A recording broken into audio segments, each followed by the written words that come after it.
சேலம் அழகாபுரத்தைச் சேர்ந்த முன்னாள் அதிமுக பிரமுகர் ஏவி ராஜுவுக்கு அதிமுக வழக்கறிஞர் இன்பதுரை நோட்டீஸ் அனுப்பியுள்ளார். இது குறித்த முழு விவரங்களையும் செய்தியாளர் ஆனந்த் வழங்க கேட்கலாம். ஆனந்த், வணக்கம். இது தொடர்பான விவரங்கள். வணக்கம்.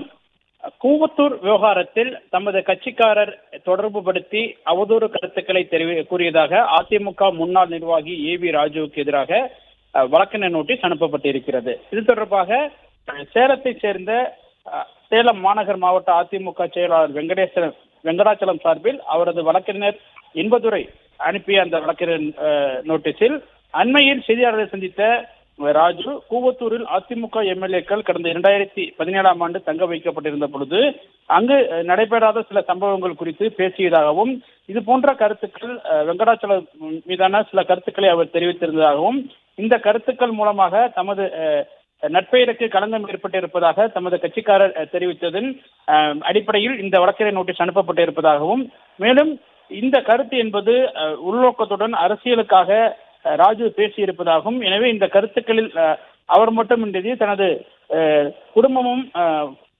மனரீதியாக பாதிக்கப்பட்டிருப்பதாகவும், இந்த கருத்து என்பது அவதூறான கருத்து எனவே இது தொடர்பாக 24 மணி நேரத்தில் பொது வழியில் ராஜு மன்னிப்பு கேட்க வேண்டும் எனவும், இல்லை என்றால் உரிய சட்ட நடவடிக்கைகள் மேற்கொள்ளப்படும் எனவும் அந்த வழக்கறிஞர் நோட்டீஸில் தெரிவிக்கப்பட்டிருக்கின்றது.